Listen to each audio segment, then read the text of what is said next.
Hey there, kiddos, and welcome back to the channel. I'm Uncle Frank.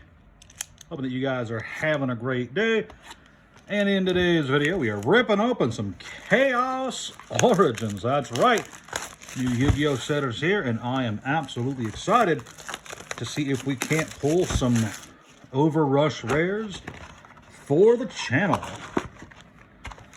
My oh my, am I always glad to just rip into some Yu-Gi-Oh packs. I don't know why I display the boxes like that. Let's just rip these packs right out. There we go. That's much better. Alright, we got 4 stacks of packs. 4 chances for some delicious Overrush rare perfection, I should say. Now, besides the chance of those nice overextended art whatever cards, the only thing I really know about this set is that it's got Yugi on the pack art. And that is pretty cool. And we got our secret rare right off the bat. Blackluster Soldier, Soldier of Light and Darkness. Let's put him over there. Nothing else in the pack that interests me, I should say for now. Well, that's a good start to a video. Good secret rare. I think there's still 2 secret rares per box on average. Although, don't quote me on that, because I could be hella wrong. Oh, 4 traps in a row? Jeez. I'd hate to go up against that hand. Man. But yeah, let's talk about Yu-Gi-Oh for a bit. Overall, not much to say. Three's Champions Sword Soul looks pretty nice. I don't have... Ooh, a normal monster. That's rare. A Fire Sea Serpent, also fairly rare. But yeah, I don't have a whole lot to say about Yu-Gi-Oh! A lot more optimism around Yu-Gi-Oh! In the last 6 months. Still pretty happy about that. A lot of enthusiasm from everybody. Elf Note June Pride. Huh. It's an auspicious name. But yeah, overall, there's a lot of optimism about Yu-Gi-Oh! A lot of positivity. Boxes aren't... I'm gonna be honest, boxes aren't like up across the board. But there are... Ooh, Clown Crew card. Nice. There are a lot more people, I think, who are going out of the way to actually grab Yu-Gi-Oh! Products at closer to retail cost, which is pretty nice, all things considered, especially when there's still, I think, a lot of opportunity for the card game to grow. Konami has been, I wouldn't say they're on the perfect track record right now. You know, that would be insane of me to say, but I do think they have the right idea with giving us the regular old packs with a chance at some cool premium rarities within those packs. They aren't going the collector booster route. They aren't trying to save their game by, oh, one of the Sacred Beasts. Super rare. I thought this would be a secret rare, but I guess not. Yes, that was another thing that I remembered about this set. I lied earlier when I said I only knew 2 things. There are also Sacred Beast cards in this set, which is super duper cool if you're a fan of the GX era cards like I am, and honestly a lot of people are. The GX era is rather fondly remembered, I think, by a lot of Yu-Gi-Oh fans as not just a highly collectible, but also kind of nostalgic. I know everyone likes to dunk on the GX anime. It's kind of campy, kind of stupid at points. But overall, the Yu-Gi-Oh plotlines in general have been kind of silly for the most part. And I think for all of its flaws, the GX cartoon is pretty endearing, all things considered. It's got a nice round cast of characters. The main character isn't completely irredeemable. And it's overall quite fun. And so I'm happy to say that I do go back and watch Yu-Gi-Oh! GX and 5Ds too. There's some people who mock 5Ds because, yeah, it's easy to do so, card games and motorcycles and all that jazz. But at least the actual point of the show, there's our second secret rare, Hyper Invoked Aeon. Cool fusion looking dude. That's super duper cool looking. Yeah, I do like a lot of the classic Yu-Gi-Oh stuff, and you know, I stand by it. For me personally, where I checked out of the anime was still Summoner of the Sacred Beasts. That's cool as hell. It's a cool fucking looking art. Is that just the creator? It kind of looks like it is, but where was I? For me, the Yu-Gi-Oh cutoff for things I care about was Zexal. I think it was just poor timing combined with terrible mechanics I didn't enjoy, combined with me finally getting old enough that a lot of advertisement cartoons just didn't resonate with me, you know? Witness of the Ancient looks pretty dope. So overall, like, yeah, 5Ds, GX, Yu-Gi-Oh! They all got silly moments, but I still enjoy them for what they were. It's Zexal for me is where I kind of say enough's enough. I ain't dealing with this alien interdimensional crap. I found the main character annoying, and I didn't think the cards were as collectible.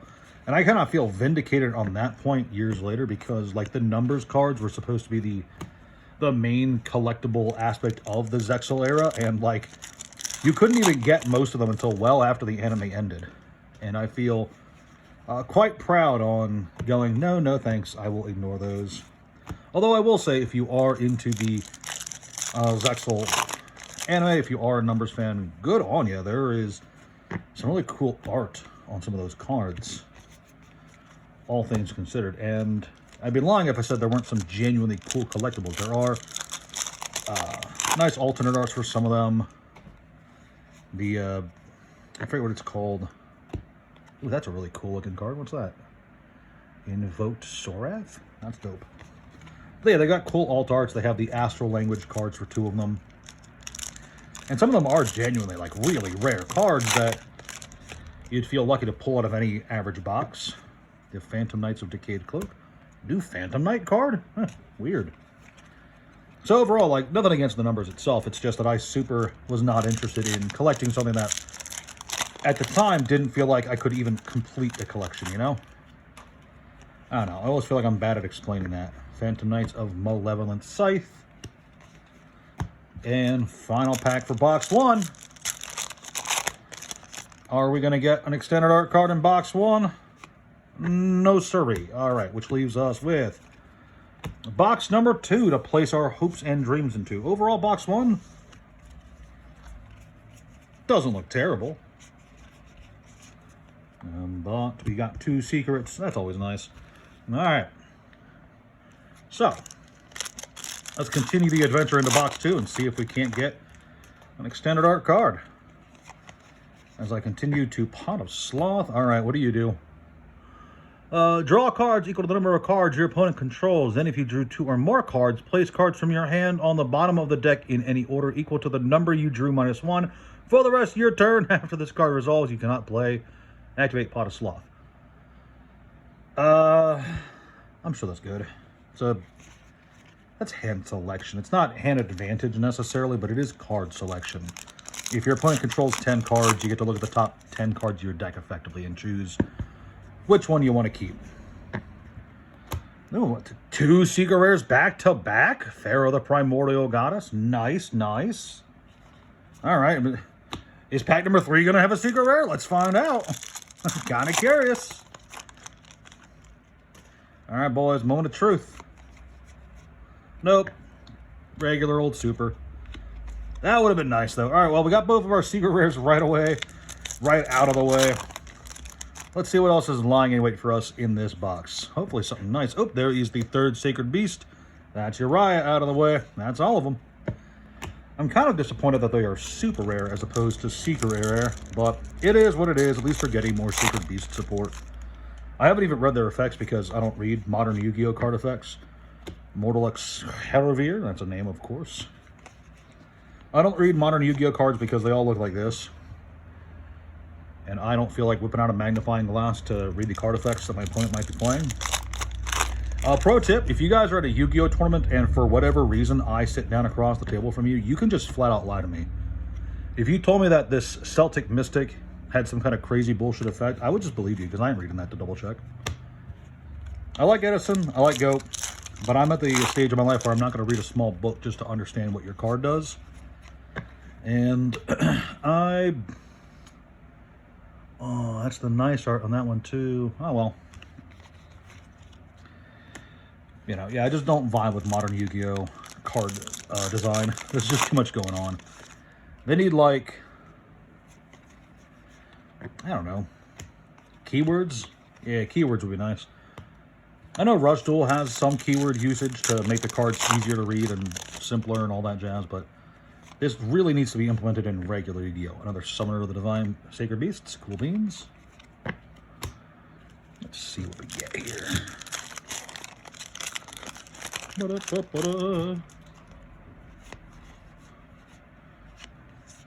so Skull Arch Finny Chaos. That's a Skull Arch. Someone's Skull retrained. This card is just called Summer. Well, it is definitely summertime. It's scorching in here. I don't know if you guys can hear the fans in the background. But even here in the garage, it's way, way hotter than I want it to be. But I'll live. I'll live. Invocation Sword. Dope. There's that card with a bazillion lines of text again. All right, we are almost halfway through box 2. Pray for me, guys. I haven't seen an extended art yet. And I'm really hoping to pull some because I think they're neat. I think they are. I think they're super duper dope, all things considered. What have we got here? Another Grain Books Click. All right, halfway through box 2. Pulled 2 secret rares. One of them being the Pot of Sloth. Overall, I don't have a whole lot of... Ooh, Melfi card. Melfi of Rabbies. Nice. I don't have a whole lot of opinions on the set itself. I'm sure you guys know how I feel about Yu-Gi-Oh! At this point. Don't play modern Yu-Gi-Oh! I like to collect it. I like to crack it open. So I don't really have much of a... Ooh, Possessed Destiny Wind. That is a Charmer card. As I drop a common. That's neat.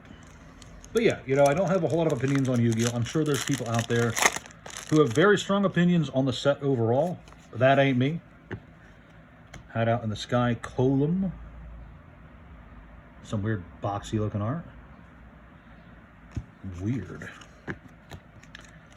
At some point I do plan on doing a whole cover of some of the more recent Yu-Gi-Oh! Sets and talking about how they've been received. And overall, how I think they're doing. But that's definitely something that's going to be its own dedicated video rather than commentary of a box opening. If you guys get what I'm saying. You know, I'd have to actually sift through the sets, see what cards I like, see what cards I don't like. See if people online agree with what I like and what I don't like, and see overall how the individual sets... Ooh, another Sacred Beast. See if the overall...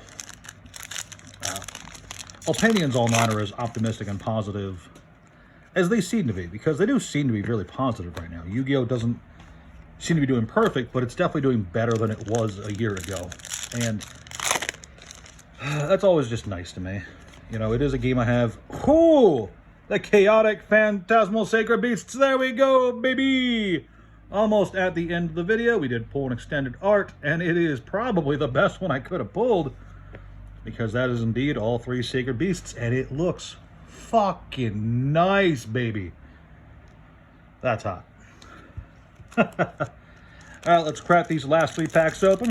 End the video there, and I don't know, retire to Fiji, because that is a super nice card to pull. Overall, it's another great pack cracking experience. I'm always happy to pull some nice cards and chat about it with you guys while I do so. So, as always, thank you guys so very, very much for joining me. I hope you guys enjoyed. Let's do one last showing of the cool babies pulled. There's our extended art card, our secret rares. Overall, I'm pretty happy with how this turned out. What do you guys think, though? Talk to you later. Ciao.